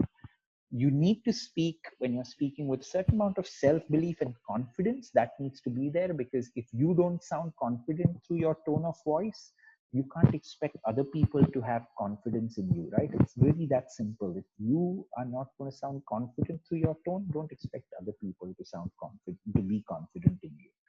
Now, I just showed you this, right? You need to master in business situations, sense of achievement, aspiration, and making something sound big. So that's the example that I give you of saying 33% or 13% or 3%, right? You're making those figures sound big. And also very often you need to know how to make something sound small, right? If you talk about cost, you say, oh, we just spent 5 lakh rupees, right? So when you say 5 lakh, you can make it sound very small, or you can say we spent 5 lakh rupees to make it sound big. 5 lakh is the same. You can make it sound big or small, but very often in business, you need to have this capability of making something sound big or small, for that matter, right? Of doing it. Now, when you're speaking in business settings, you can't sound fake, artificial. You need to sound genuine. You need to sound authentic, and you need to sound real. And that's very important when you're doing it, because otherwise you can be a phony, right? And in business situations, if you sound fake, if you sound artificial, people won't trust you. And if people don't trust you, they don't want to do business with you, right? They don't want to work with you. So don't speak in a fake way. Just be genuine, authentic, and real when you're speaking. And of course, one of the things that you need to kind of master and be good at in a business setting is speaking in a polite tone of voice, a friendly tone of voice, and amiable tone of voice, right? When you're talking to all stakeholders, that's important. Now, I like this thing. Very often in business and at work, we're told to speak in an assertive tone of voice, right? It's a word that is used a lot. You need to speak in an assertive tone of voice. And what assertive basically means is, assertive means you need to be confident, you need to sound confident, plus you need to sound polite, right? So that is a mixture of these 2 tones that makes an assertive tone of voice, right? When you're speaking, of confident yet polite. Now, what happens is, if you sound too confident, just confident and not polite, that would come across as overconfident or rude or arrogant. If you sound too polite and don't have this balance of confidence, sometimes you sound weak, meek, right? Scared. That can happen, right? If you're just too polite, Or if you're too confident, you could sound rude. So you need to really find that middle path between it where you mix confidence, get polite, and sound assertive when you're speaking, right? So these are just 5 of many, but these are 5 that you really need to bring your attention to when you're communicating, when you're speaking, right? Very, very important. Okay, now, watch and analyze. You have loads of interesting videos to watch and analyze, but they're really going to help you. There's no better way to do it, right? So there's a very nice video by Rajkumar Rao, who's a very good actor, where he's saying the same line in 15 different tones or 15 different emotions. And you'll see how each one of the lines starts meaning something different just based on the tone of the emotion that he puts into it, right? So it's in a way a funny video, but it's also something that you're never going to forget once you watch it. And the second one is it's a very nice video, a TED talk by Shashi Tharoor, where you'll literally see in Shashi Tharoor's video what I want you to observe and actually write down. I want you to kind of write down at least 5 words. He's going to stress on so many words in that 18-minute video, but at least 5 words which he really stressed on. So make a note of those 5 words and discuss them with your coach. And on the other side, also kind of look at words and kind of think, okay, you know, what tone or what emotion did he use into this, right? And when he's saying this word, what was the tone that he used? You don't need to get it perfectly right, and there is no perfectly right, because you're just making an estimate yourself of what it is, right? So when somebody says sher aaya tha, somebody may say that, oh, that's scary. Somebody could use some other word for it, right? But what's the broad emotion that you need to kind of master, and which that emotion is? So kind of identify 5 words that he stresses on, and on those 5 words, what's the kind of tone that he's trying to use, and it'll teach you so much about how to do it. Now, of course, before I move on to the next point, I want to kind of reiterate one thing. Like I said, all of us, whether we like it or not, are already using our emotions, already speaking in different tones, whether it's at home, whether it's in office. What we need to start doing is, in work conversations, we need to pull these aspects that we do in our personal lives, and we need to start doing it there. I'm also going to I'm going to give you an exercise or some exercises that you can do that will really help you kind of do that. But the first thing, observe and watch these things that will help you use those tones at the right time, right? Another kind of misconception that I want to clear, while a lot of these examples I gave you may seem like something that you need to do only if you're giving a speech or making a presentation or talking to many people, that's not true. Even in your day-to-day meetings or interactions that you have, you need, if you want to speak impactfully, you need to use your tone well, right? So this is not just about public speaking here, right? So watch these 2 videos and take your learnings out and discuss them with your coach, right? Yes, Arunima, do you have any questions, or should I move to stress on words? We can move on. Okay, now we partly discussed stress on words already, but stress, emphasis or stress on a particular word draws the listener's attention to it. So for example, if you go ahead with the silver plan, you get 2 months of free internet and your monthly cost will be 561, right? So now what she's put in bold, like you can stress on, say, if you go ahead with the silver plan because you really want them to listen to this word, 2 months and 561, right? So if these are the 3 words that I really stressed on when I spoke about this, and you need to remember that more often than not, the only thing that the listener pays attention to in the end is the words that you really stress on, right? So that's what you need to be good on it. So stress on the words that are important and stress on the words that you want people to remember. So these are the 2 logics to keep in mind. Now, the mixture of speaking with the right tone and stressing on words, a mixture of this thing basically leads to what is called voice modulation. So everybody will say, how do you speak well? They'll say, do voice modulation. But how do you do voice modulation? That people find it difficult to explain, right? It's the mixture of tone and stressing that creates the voice modulation that sounds good then to people, right? A combination of these 2 things. Ladies and gentlemen, Arunima has appeared on the screen. So it is with a question. Yes, Arunima. Yes.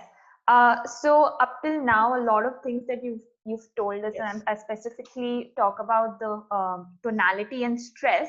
Yeah. It's a conscious effort that you need to take, right? That if I'm saying a sentence, I need to consciously kind of know what do I want my listener to kind of pay attention to, and then stress on that word. When does it become, when and how does it become more natural, where I'm not thinking and always sort of hesitating, going over the sentence in my head and then saying it the way I want to, versus it being a very natural way of speaking for me? Correct.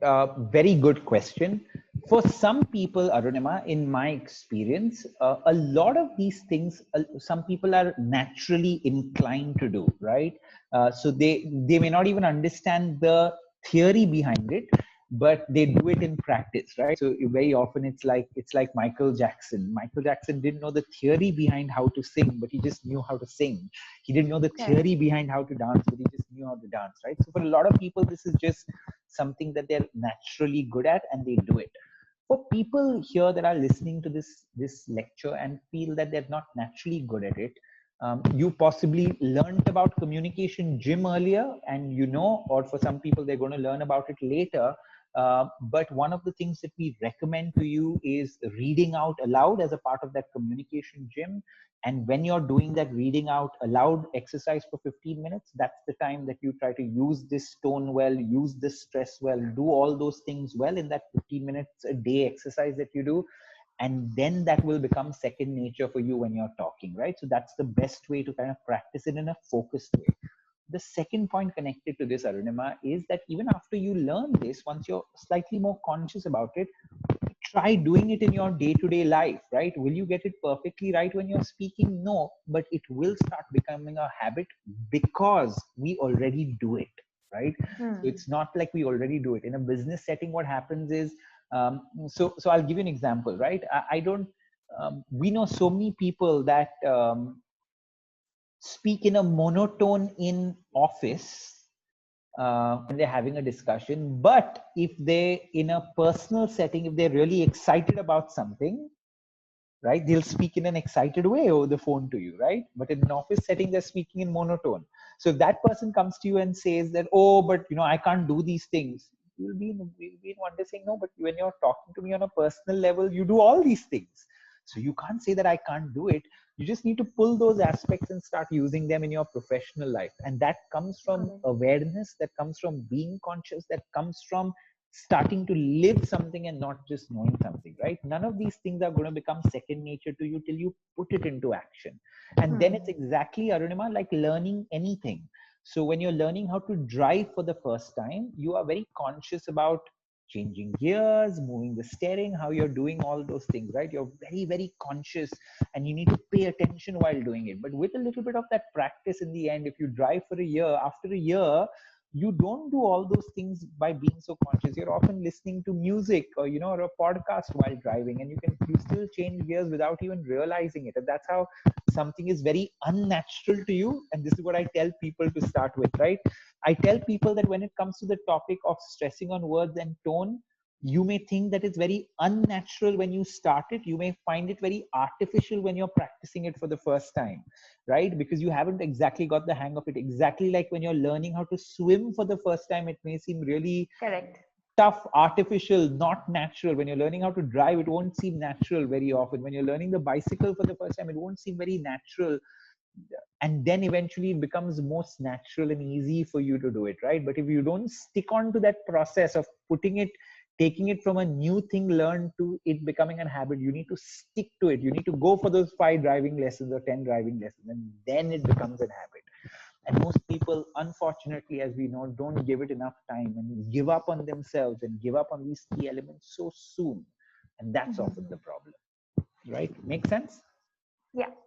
Okay, good, right? So going back to emphasis on words, situations where stress makes a difference, right? So asking questions, these are just great asking questions. You say, are you going to office tomorrow? Okay, so when you stress on the last word because you want the person's attention to go there, are you going to office tomorrow? Another, why are you going to office tomorrow, right? So if you stress on are you, it means something totally different. Now, when you're making a statement, I've been working out every day for 3 years, right? I think this is the wrong thing. I've been working out every day for 3 years. So that's what you want to stress on, because that's the most important thing where you want the attention. Now, if you're listing out stuff for people, this is a good way to list out stuff, right? Where you say, I have gin, wine, and whiskey. What do you want, right? So when you're saying these three things, you really want the person to pay attention to it, because maybe you're having a party, and then you need to really stress on those three words. I have gin, wine, and whiskey. What do you want, right? So if you're expressing feelings, you could say, I can't believe you didn't tell me this, right? Because here you want the focus to be here. I can't believe that you didn't tell me this. If you want to stress on the importance of something, I hope you got the black shoes, right? So if you want the black is important, you need to stress on that. Contrasting between things is again something which is very interesting. When you're speaking and contrasting things, you can say, I thought she liked dogs, but she actually likes cats, right? Because you want to draw the contrast between these two things. So that's how you can say it. And using tag questions is like using a leading question. If you don't know what tag leading question means, when we do the sessions on listening, probing, we learn more about this. You're coming for the party, aren't you? Right? So here you're stressing on the aren't you part. So this is how you stress on stuff which you want. You stress on the important word in that sentence. You stress on the word that you want people's attention to go to, and that's like the same logic that you're using in each one of these cases, right? Okay. Yeah, I think that I found that very interesting. Now, this is a good exercise for you to just do right here. I'm sure a lot of you all have done this exercise in the past, but you can pause this here and do this, right? Now, what you can do is read each one of these lines, but whatever is put in green, like just stress on that word when you're reading it, right? And you will realize how the meaning in a way changes slightly, or how what you're giving attention to changes slightly based on just what you stress on, right? So stressing is important not just for voice modulation, but also sometimes the intended meaning of that seems to changes when you kind of stress on different things, right? So each and every time stress on the green part while you're saying it, and you'll get a hint of what you're doing. So pause the video here and do this, and then go on to the rest of the section, right? Okay, now let's look at the other aspects that we spoke about, which is clarity, volume, pace, and pause. Okay, so now so we spoke about, if you remember, we spoke about 5 factors that impact speech. We said first one is tone of voice. We said second one is stressing or emphasis on word. We said third one is your clarity and your volume. Fourth one, we said pace plus pause. And fifth one, we said fluency, right? And we said fluency, we're going to talk about as a whole different lecture altogether. Okay, now, what does clarity mean? If I have to explain clarity to you in Hindi, clarity means spashta uchchar. That's what it means, right? And the opposite of clarity, in a way, means mumbling or eating your words, or speaking without really opening your mouth, right? That's what it means. Somebody like Amitabh Bachchan really speaks with clarity, because every word that he says is crystal clear to the other person. That's because he really concentrates on opening his mouth and speaking. And don't you know so many people that when they're speaking, they really speak in their mouth, and you can barely hear, especially over the phone, you can barely hear what they're saying, because they're not really focusing on speaking with clarity.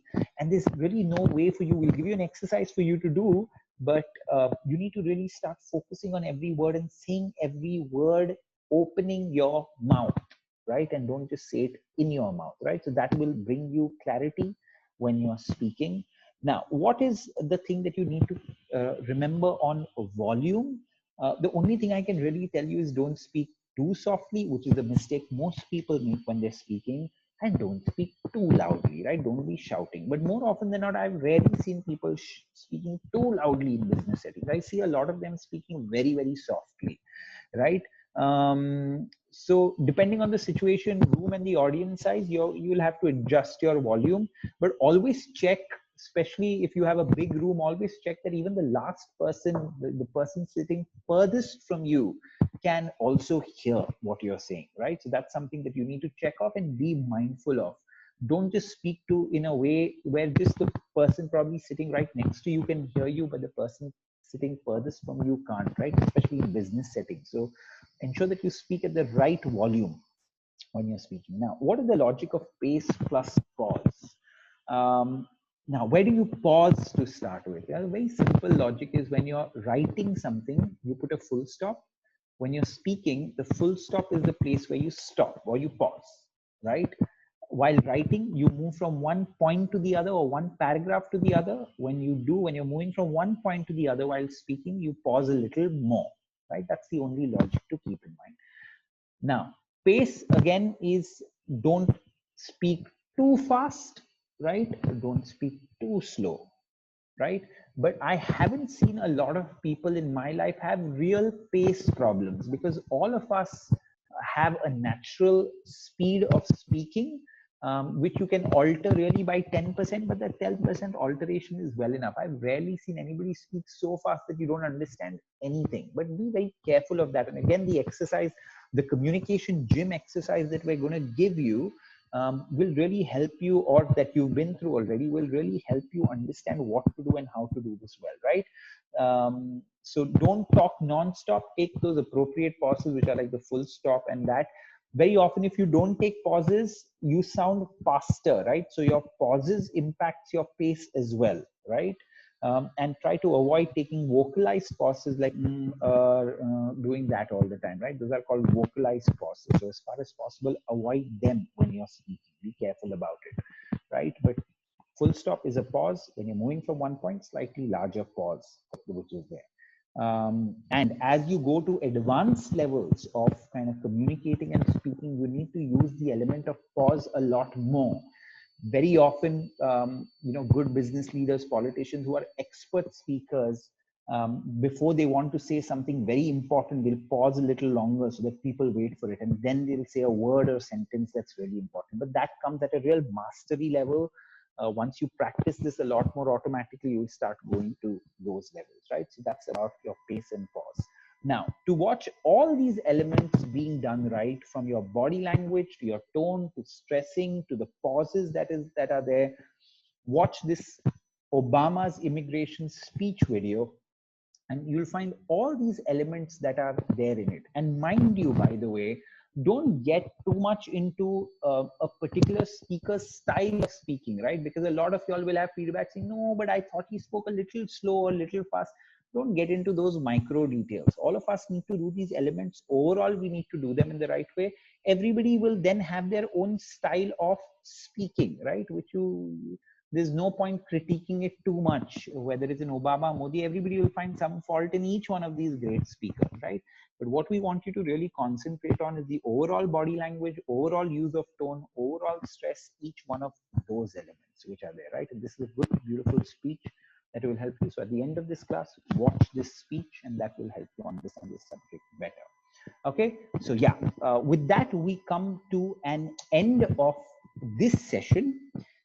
What I want you to do is, I want you to really think, look at your reflection zone. What are some of the takeaways that you had there? What are some of the takeaways that you had as far as the subject of speaking impactfully is concerned? Of the 5 things that we discussed, what are the things that you're really going to put into action? Please write it down. Please start practicing it immediately, and ensure that you take those points down and have a discussion with your coach, right? Because the more you express it, the more you discuss it, again, they're going to start cementing, and the more you practice it, the more it's going to cement in your head, right? So please pause the video and take the time to do it right now. At least 5 takeaways, right? More than anything else. Yeah, and then you know that you need to summarize as a part of your coaching kit. You need to summarize your understanding of this entire lecture to your coach, for him to know it. So refer to your reflection zone points, take your points out, and create a robust list, a long list of takeaways, which are at least 5 of them. Okay, thank you very much. Arunima, have I missed out on saying anything, or No, I do have a question. You do have a question. Before that, I think there's one thing that I've missed out on. When, for this particular coaching class, when you're going to go for your coaching session, please carry a article. Please carry an article or anything to read, which you can read for up to 10 minutes, right?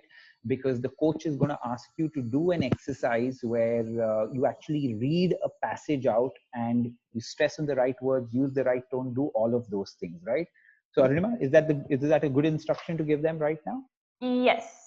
Okay, so ensure that you keep something handy that you can read so that you don't have to run around during your session, and something which is long enough to cover at least 5 to 10 minutes, right? If you have a newspaper handy, that's great. If you have a book handy, that's great, but something to read. You're literally going to be reading, but using all these elements to it, right?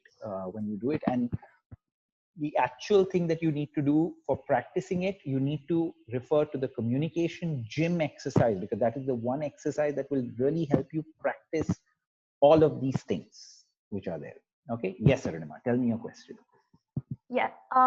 So there was one element that I was wondering about, which is crossing your arms. Yeah. Usually, again, when you read articles or you try to get tips on body language, they usually advise you not to cross your arms because it has a negative sort of implication. It's sort of like you're shielding yourself. So I wanted to ask you, is it something that we should actively avoid doing? What are your thoughts on crossing your arms while sitting or standing? Okay, so I have some concrete thoughts on that, right? My experience largely tells me that a lot of offices, and especially corporate offices, have very strong air conditioning systems that make the office is very cold. And a lot of people in India don't carry a jacket or keep a jacket at work. So very often people are kind of crossing their arms like this and sitting because they're feeling cold, right? It's got nothing to do with whether they are close people or they're just feeling cold, so they're sitting like that, right? And I do that so often when I don't have a jacket handy, right? So if somebody else is doing that, don't read too much into it and don't think that he's a closed person or a defensive person or not taking your feedback, because maybe he's just feeling cold, right? So my first suggestion, if you're going to go for meetings in offices, in those settings, keep a jacket in your office, or if you're going for a meeting outside and you tend to feel cold, ensure that you carry a jacket with you there, right? A formal jacket in those business settings, right? Now, when you are communicating with people, as far as possible, don't do it unless you're in a meeting for a long day or a couple of days. If you're in meeting, then your body language is going to be, everything is going to happen, right? But for fairly short interactions and short meetings, I wouldn't recommend somebody folding his hands like this and kind of talking to another person, right? We said if you're on a table, the best way to do it is to keep your hands on the table, right? That's the best way to kind of interact with people. So that would be my advice. Okay. Another thing you just mentioned while you were answering this question was don't read too much into someone else doing this. So are there any, so throughout the session today, we've talked about what our body language should be. Are there any tips that you could share, or is it important to know how to read other people's body language as well? Correct. Again, this is an amazing question.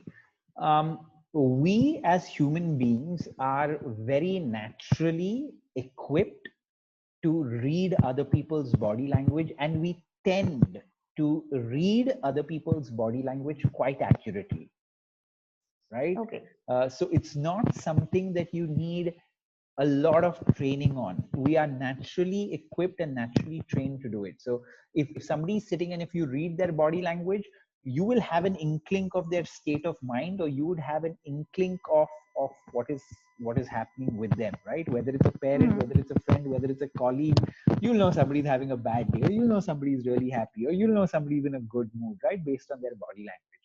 So yeah, that is something which is not there. We are also very good at reading stuff, like when somebody is being is lying to us or possibly exaggerating stuff, because we know it, right? The minute a person stops making eye contact, we know that there's something fishy happening there for that moment when he does that. Again, we're quite naturally equipped to know when people are lying, and that's why we keep talking about trusting our instinct in a lot of cases, right? Because we are equipped to do that. Now, that said, there are many especially negotiators, like expert negotiators, people that negotiate in hostage situations and stuff like that.